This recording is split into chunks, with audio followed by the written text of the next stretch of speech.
I guess what I want ultimately is that we're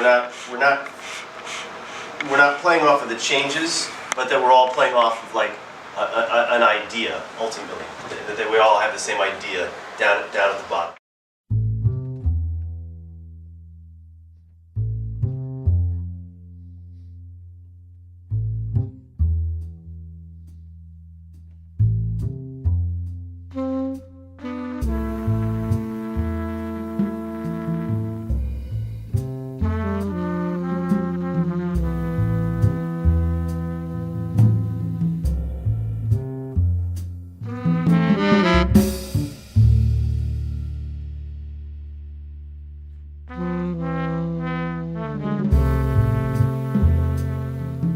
So, as the story goes, about 2,500 years ago in China, there was this famous sage and scholar named Lao Tzu.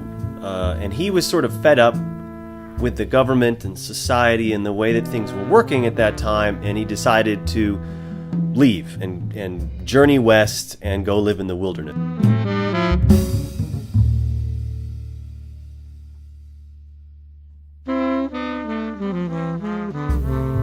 And so he did that, and on his way out there, he was recognized by a border guard. And the border guard persuaded him that in order to let him pass, he would only do so if Lao Tzu would write down all of his wisdom in a book. And so he did this. And that book became known as the Tao De Jing.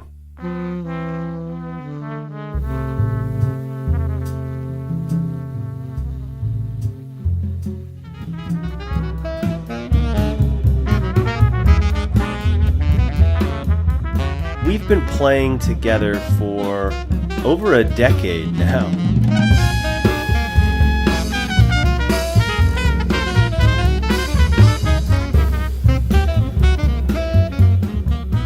Dymaxion stands for dynamic maximum tension, and it's about getting the maximum output from each unit of input.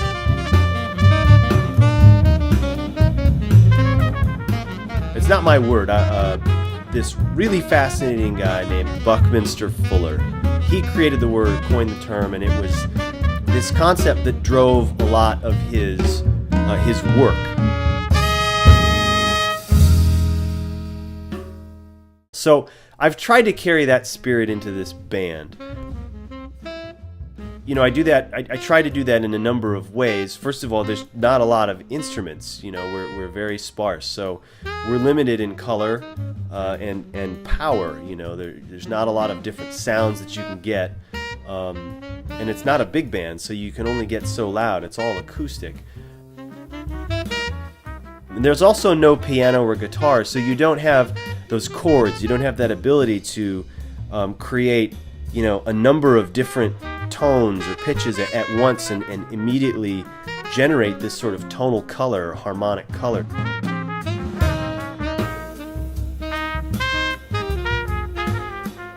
And so my goal with the band is to try and make music with, you know, very rich harmony and counterpoint and formal structures within these limitations.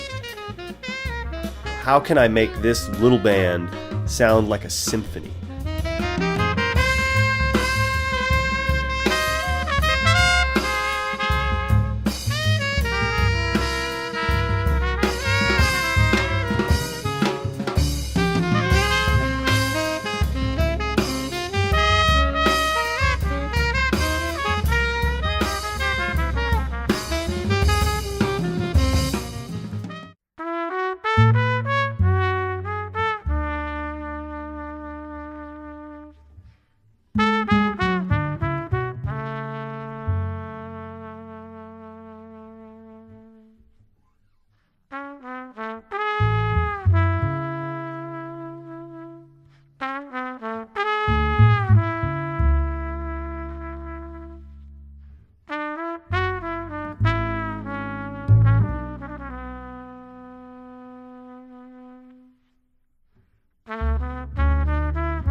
So translating a 2,500-year-old incredibly subtle language based on pictographs into modern English is quite a challenge.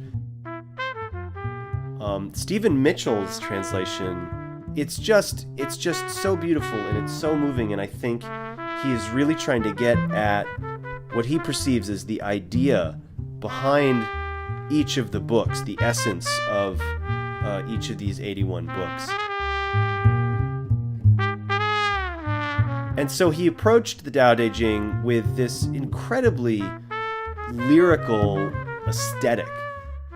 The rhythm of the speech is so well balanced. The structure of the lines and verses is so simple and elegant. And ever since I first read it, I could hear the music in his writing.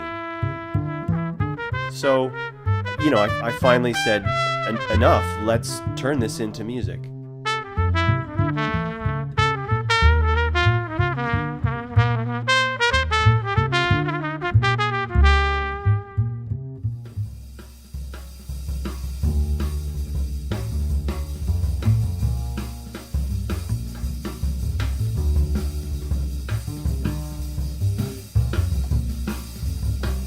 So the piece is very structured. It's a 60-minute work of continuous music.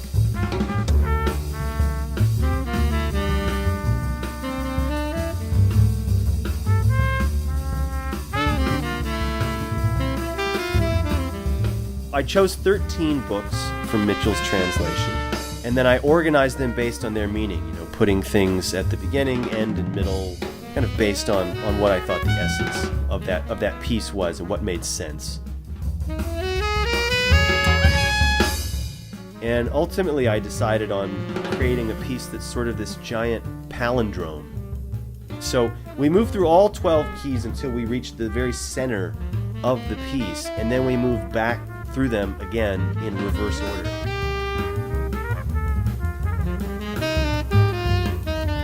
The process was basically setting each of the books to music, just taking the words and turning them into a melody, and then removing the words.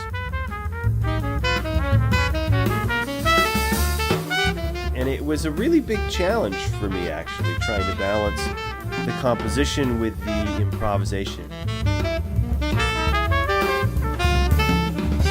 I wanted it to reflect that idea of the Tao, that it should be without expectation, that we should move effortlessly between these two states. So I wanted the improvisation to really sort of arise naturally out of the compositions.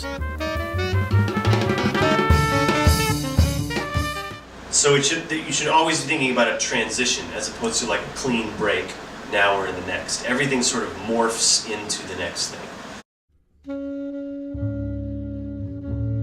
I think the piece is really, like a mirror for life. I mean, we all begin as nothing, and we end as nothing.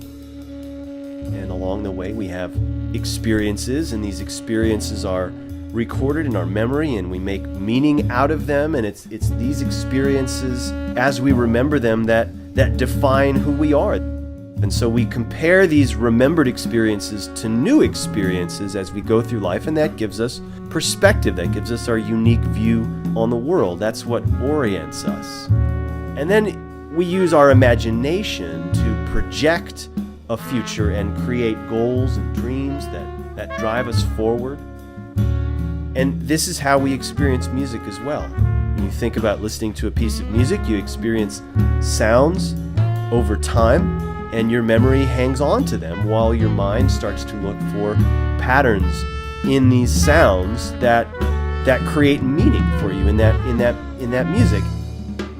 We then use our imaginations to project where these sonic patterns are going to lead. As we look back over a piece of music or over a life lived, you see this arc of a story, and we try to make some meaning of it.